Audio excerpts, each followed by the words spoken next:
भक्तजनों, आज आप सुनेंगे कंजूस बेयाकित की कथा। एक समय की बात है, एक बहुत ही कंजूस बेयाकित था। उस बेयाकित का नाम दानचंद था। उसके पास धन तो बहुत था, परंतु उसने कभी किसी को दान नहीं किया था। उसने प्रण ले रखा था कि जीवन में कभी किसी को कुछ भी दान नहीं करना है।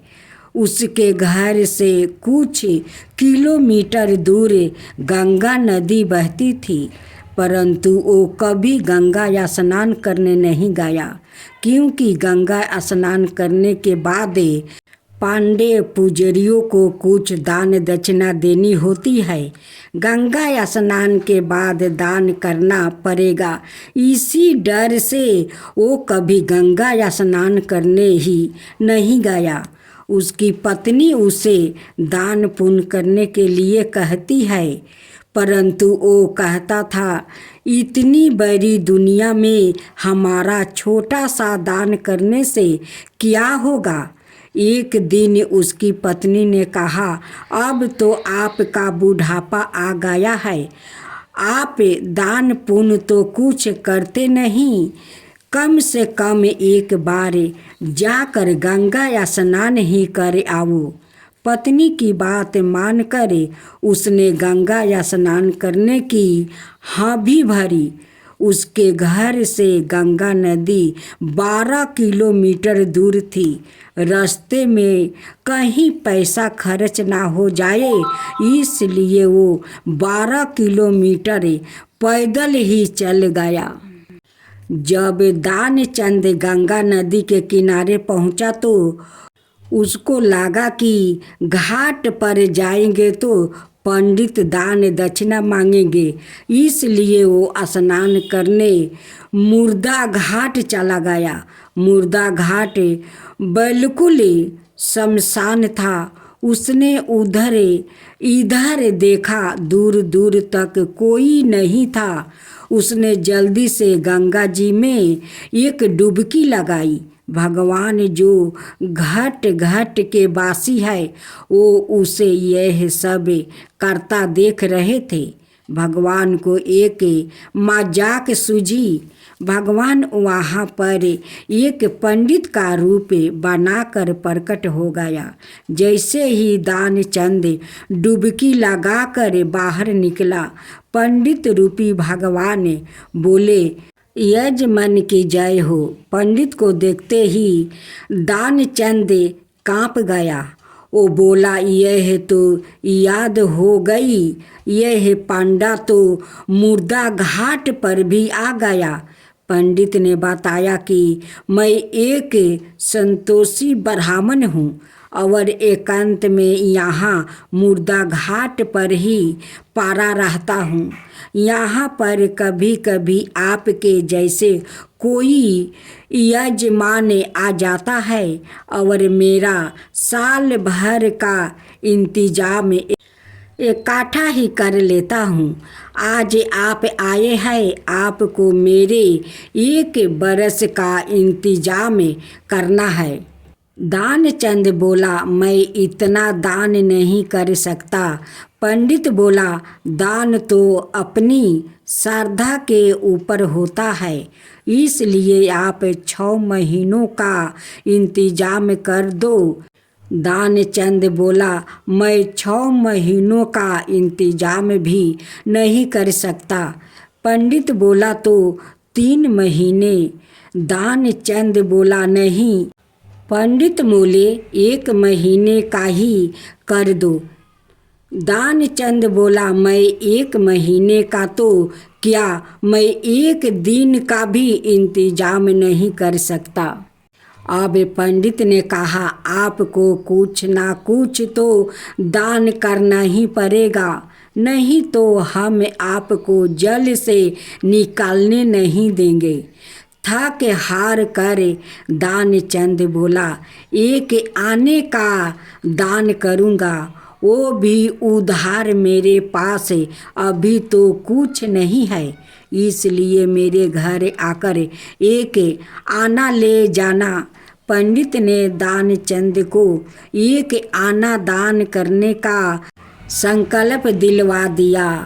दानचंद ने सोचा, मेरा घर तो यहाँ से 12 किलोमीटर दूर है, यहाँ पंडित एक आने के लिए इतनी दूर थोड़ी आएगा।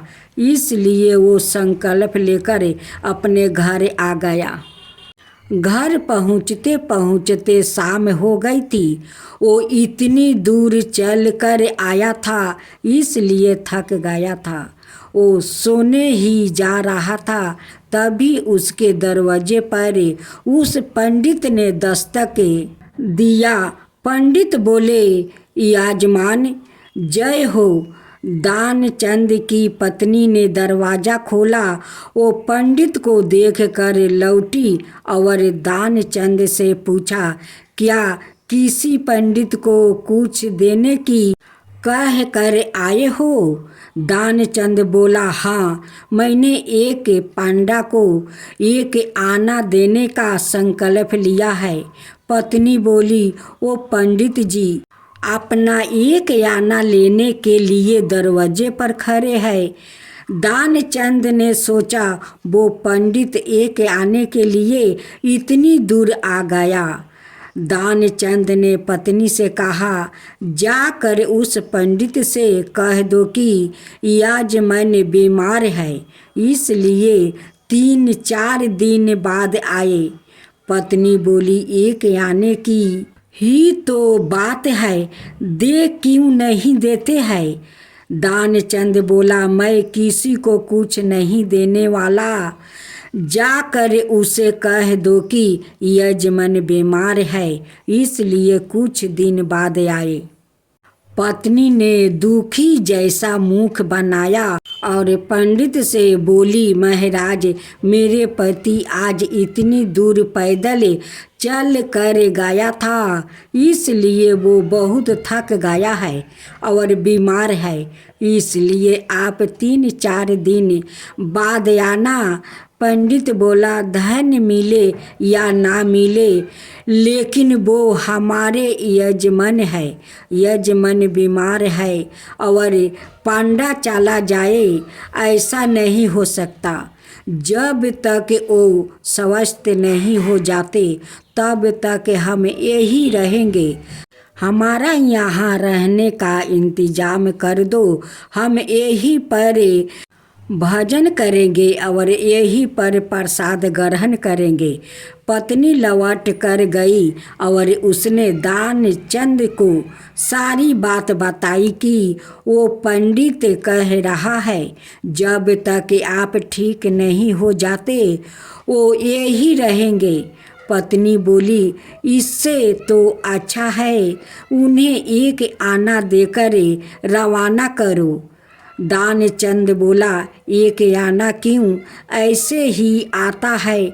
मैं उस पंडित को कुछ नहीं देने वाला हूँ। तुम जाकर उस पंडित से कह दो कि यजमान मर गया। दानचंद को योग का आभास था, इसलिए वो सांस रोक कर पड़ गया। पत्नी गई और उसने रो कर पंडित से कहा कि वो मर गया, अब तो जाओ। पंडित बोले, अरे राम राम, यजमान चला गया, जब तक उसका अंतिम संस्कार ना हो जाए तब तक हम कैसे जा सकते हैं? पंडित जी बोले, तुम महिला कहाँ कहाँ भटकती फिरेगी, हम सारे गांव में यजमान के मरने की खबर किए देता हूँ। पंडित जी सारे गांव में खबर करवा आए कि दानचंद जी मर गया। सारा गांव दानचंद के घर इकट्ठा हो गया, लेकिन दानचंद ऐसा विचित्र आदमी एक आना बचाने के लिए सांस रोक पा था।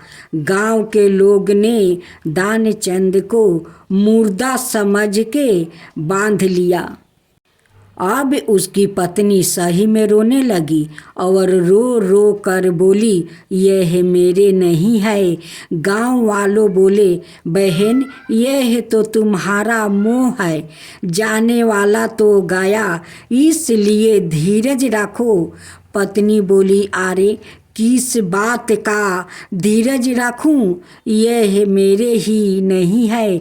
गांव वालों दानचंद को बांधकर अंतिम संस्कार के लिए ले गया। पत्नी बेचारी रोती रही, लेकिन वो विचित्र आदमी इतना सब कुछ होने के बाद भी सांसें रोक पा था। सबके साथ पंडित बने भगवान भी उनके पीछे पीछे चल दिया। भगवान ने सोचा, हद हो गई, हम कहीं नहीं हारे, पर आज तो इस दानचंद से हम भी हार गया। ऐसा गजब का विचित्र आदमी हमने कहीं नहीं देखा। एक आना बचाने के लिए यह आदमी बिना मरे मारा पड़ा है और चला जा रहा है। जब दानचंद को लकड़ियों पर रख दिया गया और केवल अग्नि लगानी ही शेष थी, तब पंडित रूपी भगवान बोले कि यह हमारे यजमान थे, हम इनकी भक्ति के लिए इनके कान में कुछ मंत्र बोलेंगे। भगवान उसके कान के पास मुंह लेकर गया और बोले, मैं भगवान विष्णु हूँ, मैं वैकुंठ से तुमसे नाता जोड़ने आया हूँ। दानचंद ने जैसे ही सुना कि भगवान बोल रहे हैं, उसने धीरे धीरे आंखें खोली, लेकिन जैसे ही उसने देखा कि यह तो पंडित है, उसने फिर से आंखें बंद कर लिया। भगवान बोले, हम हार गया, हम तुमसे कुछ नहीं लेंगे, तुम ही हमसे कुछ मांग लो। दानचंद धीरे से बोला, ओ एक आना छोड़ दो बस। पंडित रूपी भगवान तथास्तु कहकर वहाँ से चले गए और दानचंद आंखें खोल कर उठ बैठा।